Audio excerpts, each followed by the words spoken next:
నిర్వహించుకుంటున్నాం. ఈరోజు పూర్ణాహుతి వేస్తున్నాం.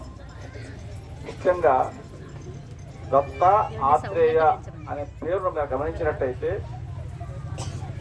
అత్రి మహర్షి అనసూయ దంపతులు మహావిష్ణువుని గురించి తపస్సు చేశారు. త్రిమూర్త్యాత్మక స్వరూపుడైనటువంటి భగవంతుని దర్శించాలనుకున్నారు. బ్రహ్మ విష్ణు మహేశ్వరుల రూపాలను దృష్టిని తపస్సు చేశారు. వారు ముగ్గురు ప్రత్యక్షమయ్యారు. ఏం కావాలో కోరుకోమన్నారు.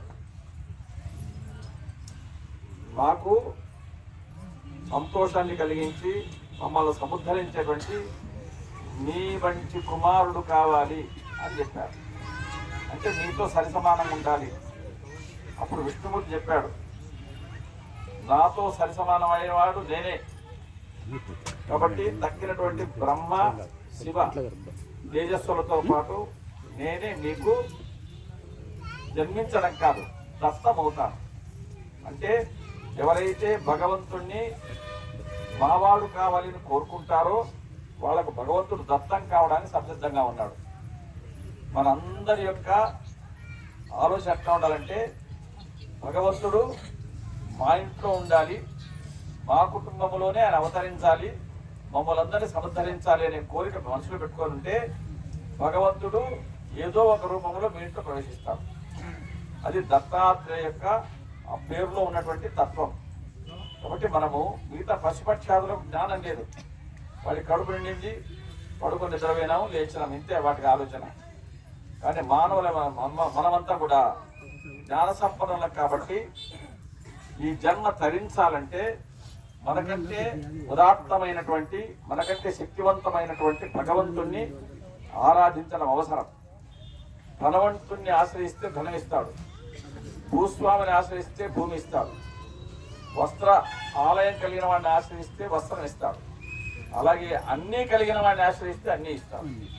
అన్నీ కలిగిన వాడు ఎవడంటే దత్తాత్రేయుడు. ఆ విధంగా దత్తాత్రేయ స్వామి అనుగ్రహం అనేది లభించడం చాలా అదృష్టం. ఇంతమంది ఇక్కడికి వచ్చారంటే ఈ వచ్చినటువంటి అందరిపైన దత్తాత్రేయ స్వామి వారి యొక్క దృష్టి పడి ఉంది కాబట్టి ఇక్కడికి చేరుకున్నారు. లేకపోతే వాడు అక్కడ రోడ్లో నుంచి తుంగు చూసి ఎట్లా వెళ్ళిపోతాడు. దత్తాత్రేయ స్వామి మాత్రం అవధూతత్వంలో ఆయన చాలా పరీక్షానిష్ఠుడు. అంటే చిన్న చిన్న పరీక్షలు పెడతాడు. పెద్ద పరీక్షలు అయితే ఆయన పరీక్ష పెట్టి మనం తట్టుకోలేము. చిన్న చిన్న పరీక్షలు పెడతాడు. ఎలాంటి పరీక్షలు?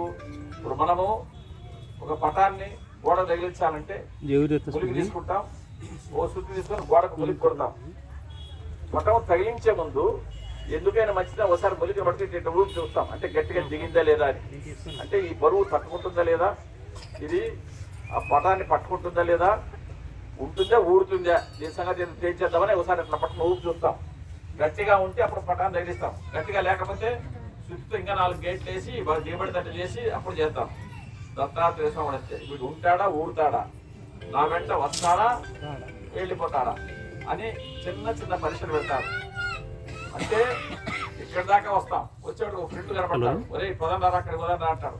ఎక్కడ పోదన్నా సినిమాకి ఎక్కడ నిలబడతాడు. అయితే అంటే దత్తాత్రేయ స్వామి యొక్క అనుమతి ఇంకా రాలేదు అని అర్థం.